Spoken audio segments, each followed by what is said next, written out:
कभी सोचा है अगर कई 100 हाथियों के बराबर वजन का एक पूरा पहाड़ खुद ही खुद चल पड़ता तो कैसा लगता। यकीन करना मुश्किल है ना, लेकिन आज कोई कहानी नहीं बल्कि हम देखने वाले हैं असली दुनिया के उन इस्पात के पहाड़ों को जो चुपचाप हमारे सपनों का रास्ता तैयार करते हैं। इनकी गर्जना हम शायद नहीं सुनते, मगर इनके पैरों की चोट पर ही खड़ी होती है सभ्यता। तो चलिए उतरते हैं इन दानवों की दुनिया में। वीडियो की शुरुआत में देखिए इस दैत्य जैसे दिखने वाले वाहन को। इसके पहियों की गिनती करते करते आप थक जाएंगे। इस जानवर को कहा जाता है SPMT यानी सेल्फ प्रोपेल्ड मॉड्यूलर ट्रांसपोर्टर। सीधे शब्दों में कहें तो यह है एक चलती हुई सड़क जिस पर हजारों टन वजन वाले पुल के हिस्से या गार्डर रख दिए जाते हैं। देखिए कैसे बड़ी सफाई से यह एक विशाल कंक्रीट ढांचे को सुरंग से बाहर निकालकर पुल पर पहुंचा रहा है। इसके हर पहिए को अलग अलग नियंत्रित किया जा सकता है, इसलिए यह किसी भी दिशा में घूम सकता है। इसी तकनीक की वजह से आज इतने बड़े बड़े पुल बनाना संभव हुआ है। पद्मा ब्रिज बनाने में भी ऐसे ही विशाल मशीनों का इस्तेमाल किया गया था। पुल तो बन गया, अब बारी है रेल की पटरियां बिछाने की। यह जो पीले रंग की लंबी ट्रेन दिख रही है ये कोई साधारण ट्रेन नहीं, यह है एक ट्रैक लेइंग मशीन यानी रेल की पटरी बिछाने की जादुई मशीन, जैसे कोई चलता फिरता कारखाना।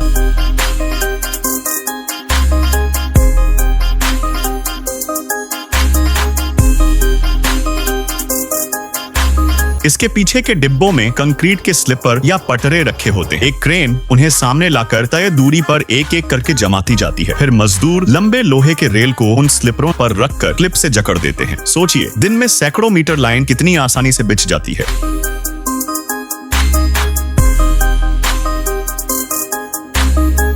दोस्तों अब देखिए कुछ अलग तरह की पटरी। यहाँ नीचे पत्थर बिल्कुल नहीं है, सब कुछ पक्का कंक्रीट। इसे कहा जाता है स्लैब ट्रैक और इसका इस्तेमाल हाई स्पीड या बुलेट ट्रेन के लिए होता है।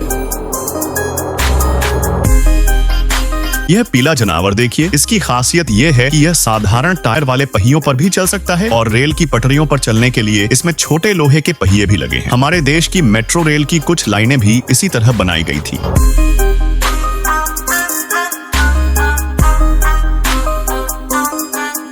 इतनी देर तक जो भी निर्माण हमने देखा उसका असली कारण है यही तेज रफ्तार वाली ट्रेन। देखिए तूफान की तरह दौड़ती हुई एक आधुनिक हाई स्पीड ट्रेन। अगर इतनी सटीक और चिकनी पटरियां न बनती तो इतनी गति पर ट्रेन दौड़ाना कभी संभव ही नहीं होता। सोचिए अगर हमारे देश में भी ऐसा दिन आए ढाका से चटगांव सिर्फ 80 घंटे में।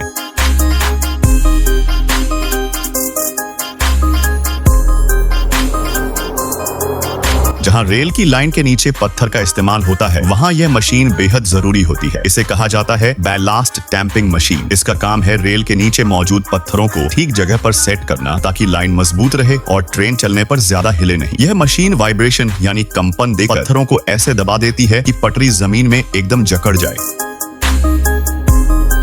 आखिर में ये इस्पात के दानव चुपचाप सो जाते हैं, पीछे रह जाती हैं सिर्फ उनकी अथक मेहनत की गवाही यह चिकनी सड़कें और रेल पथ। इन्हीं रास्तों पर दौड़ती हैं लाखों लोगों की उम्मीदें, सपने और प्यार। तो अगली बार जब आप किसी ट्रेन या गाड़ी से किसी लंबे पुल को पार करेंगे तो एक पल के लिए बाहर झांक कर सोचिए, हर खंभे, हर स्लैब और हर लोहे की प्लेट के पीछे छिपी है हजारों घंटों की मेहनत और अविश्वसनीय तकनीक की कहानी। फिर मिलेंगे अगले एपिसोड में किसी नई रचना की कहानी लेकर। तब तक जुड़े रहिए